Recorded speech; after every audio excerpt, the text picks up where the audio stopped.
Le Portugal, ça vous attend en huitième de finale. Faites pas l'erreur contre la Croatie. On veut voir deux, trois petits trucs. L'Espagne, c'est fort.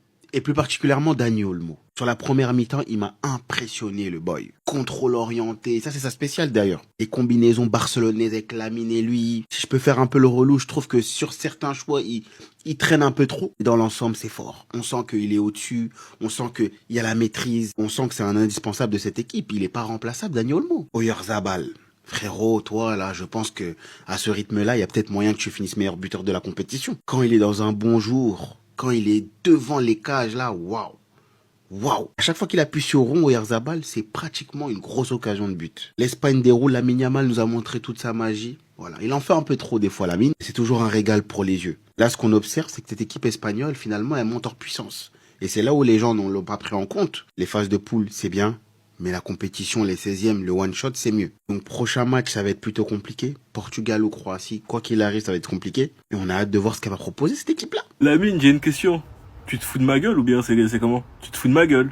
Tu te fous de moi, genre, c'est ça? Genre, tu te moques de moi. Il y en a qui diront, il revient de blessure, il prend du rythme petit à petit, tout ça j'accepte. Mais au vu des dernières déclarations, tu seras forcément attendu. Et ce n'est pas assez. La Coupe du Monde, c'est pas concours de petits ponts. Son histoire de lui, il veut que les gens rentabilisent, il veut que les gens prennent du plaisir à le regarder jouer au football. Je pense qu'il a pris trop ça à cœur. À quel niveau t'es attendu? Même s'il y a des consignes contre toi, on attend minimum que tu sois décisif. Surtout quand les occasions, tu les as. Après, si c'est n'importe quel autre joueur, du même âge, on dira que oui, qu'il a fait son match. Sauf que là, on parle de Lamine Yamal. Parce que tes déclarations, elles sont retenues. Koundé, il t'a menacé, hein. Et il a raison de te menacer. Tu crois que tu vas nous faire la même banane à chaque fois? Tu crois que parce que c'est passé 2 fois, ça va passer une 3e fois? Être favori dans une compétition, ça ne veut pas dire grand chose. C'est vrai que les dernières rencontres contre l'Espagne ne sont pas passées comme on le voulait. Je garde ça dans un coin de ma tête. Là, t'as provoqué sapologue béninois. Non, Lamine, faut te ressaisir. Moi, j'attends plus, faut te ressaisir. Mais l'Espagne, ils font pas peur. L'Espagne, dans ce début de Coupe du Monde, c'est pas ouf. L'Espagne, ils sont pas rassurants. L'Espagne, ils sont ci. L'Espagne, ils sont ça. L'Espagne, ils sont en 8e en gagnant 3-0 froidement. Est-ce qu'il vous en faut plus? Est-ce que ça y est, vous avez compris pourquoi on était favoris dans cette Coupe du Monde, un des grands favoris? Parce qu'il y a personne qui parle avec l'Espagne en maîtrise du ballon. Et c'est la réalité. Aujourd'hui, c'est trop facile. Il y a 1, 2, 3 classes d'écart. Parce que quand t'as le ballon et que t'as envie de le poser, il y a personne qui peut te le prendre.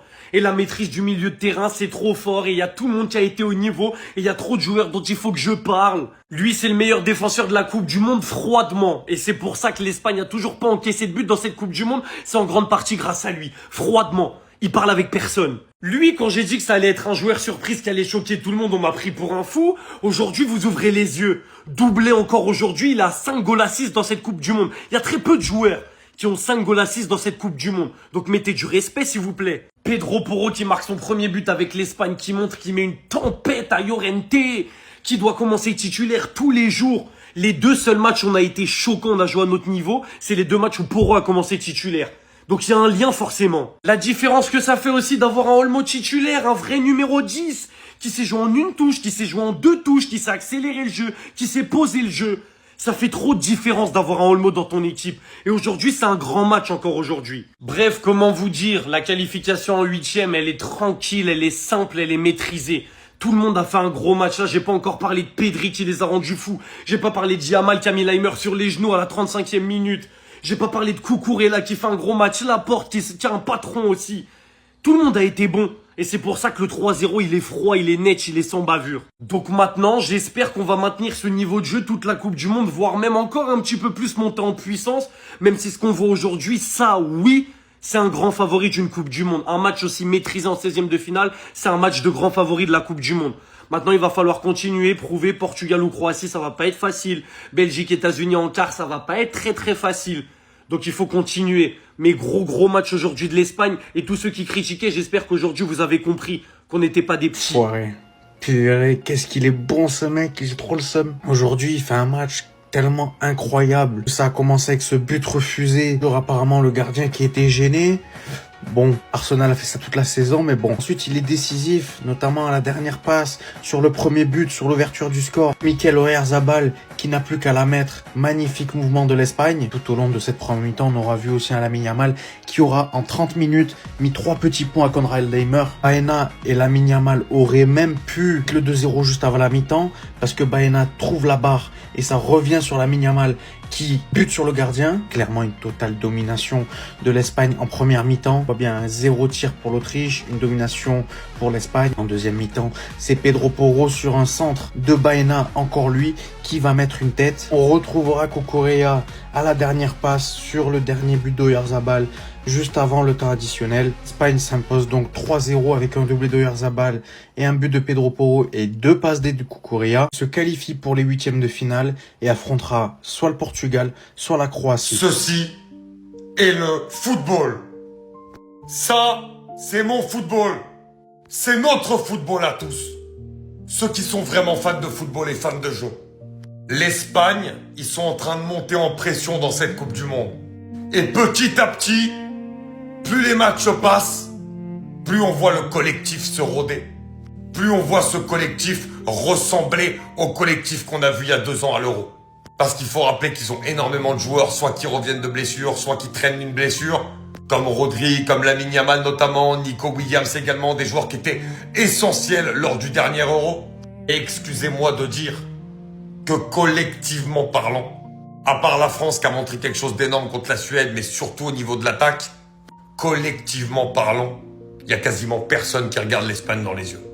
Dans les circuits de passe, dans le pressing à la perte de balle pour le récupérer très rapidement, dans cette capacité à endormir l'adversaire, ils sont quasiment injouables. Et ça fait des années qu'ils sont comme ça. Sauf que là, à l'inverse de ce qu'on a pu avoir à un moment donné pendant la période Enrique ou en 2014, on commence à avoir des tueurs devant. Lamine Yamal, Oyarzabal, des latéraux qui sont de plus en plus décisifs, Nico Williams normalement, et évidemment ça fait la différence parce que ça concrétise les temps de possession espagnols. Et ne venez pas me dire c'était l'Autriche, on a vu jouer l'Autriche contre l'Argentine. Ils avaient des situations dangereuses, ils ont eu des grosses occasions contre l'Argentine. Pas énormément non plus, mais beaucoup plus de situations que contre l'Espagne. Là ils ont rien eu. Parce que le jeu de l'Espagne les a empêchés de faire ça.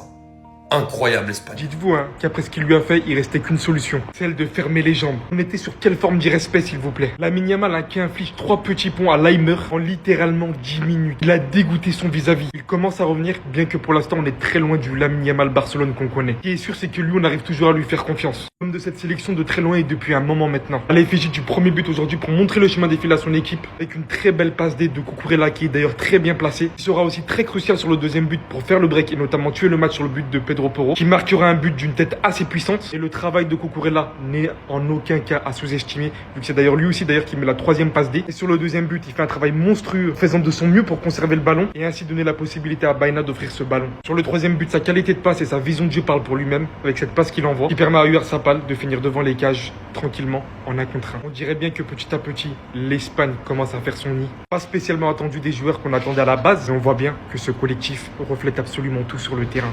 Des bons placements, un collectif dont on n'a eu aucun doute jusqu'à présent, et c'est lancé. L'Espagne ça devient sérieux, l'Espagne ça devient très sérieux. Monsieur Oyarzabal qui encore une fois claque un doublé les frères. Match de patron de sa part, clairement il faut se le dire. Et c'est clairement pas le seul. Cucurella qui fait un match de patron également, il a un but refusé. Mais je pense qu'il finit avec une passe D. Je sais plus s'il y a une passe D, mais je pense qu'il finit avec une passe D. Et même au-delà de ça, il a taffé sur son côté aussi bien offensivement que défensivement. Il fait un match de malade les frères. Pedro Porro, pareil de l'autre côté les frères. Déjà il marque à la 66e, mais surtout, match de patron. Offensivement comme défensivement les gars, la paire de latéraux de l'Espagne, waouh, vraiment waouh les frères. Devant également c'est très fort, très gros match d'Oyarzabal, Lamine sur son côté très fort, j'ai vu des gens le critiquer. Enfin alors ok, il a peut-être raté à la finition et encore, il y a surtout des grosses parades, il faut se le dire. Mais il fait un match de patron, Lamine fait un match de patron les frères. Alex Baena à gauche c'est très fort également, j'ai kiffé son match, Olmo fait son match aussi. Pareil à la finition il y a un petit manque, mais bon c'est quand même un très bon match de sa part. Pedri c'est bon, Rodri c'est très fort aussi. Globalement, l'Espagne c'est très sérieux les frères. Attention à eux, vraiment, bellec à eux. Prochain tour peut-être le Portugal, ça va être méchant.